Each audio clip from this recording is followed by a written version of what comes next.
అదేంటో తెలీదు. స్వామి దర్శనానికి వెళ్తున్నామంటే అన్నీ కలిసొచ్చేస్తాయి మాకు. ప్రతిసారి అంతే. అమౌంట్ కుదరకపోయినా అప్పటికప్పుడు అమౌంట్ కుదిరించుకొని అంటే వెళ్తన్నాము ఇంక అనుకుంటే చాలు ఆటోమేటిక్‌గా ఎలా సెట్ అయిపోతదో అలా సెట్ అయిపోతది.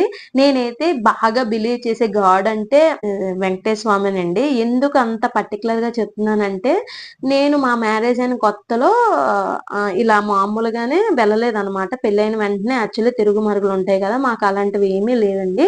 జస్ట్ నార్మల్‌గా అయిపోయింది మ్యారేజ్. ఇక్కడ నన్నొదిలేసి మా వాళ్ళందరూ వెళ్ళిపోయారనమాట. ఇంక తర్వాత మేము ఎళ్ళడం అంటే ఆషాఢం ముందు వెళ్ళడమే.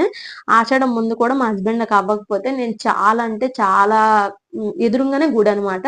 వెళ్ళి ఒక 108 ప్రదక్షిణలు చేస్తానని మొక్కుకొని తిరుగుతున్నాను. అప్పటికప్పుడు మా హస్బెండ్‌కి కుదిరి ఆ రోజే ఈవినింగే మేము ట్రైన్ ఎక్కేసి ఏలూరు అనేది వెళ్ళిపోయాను. అప్పటినుంచి నాకంత నమ్మకం.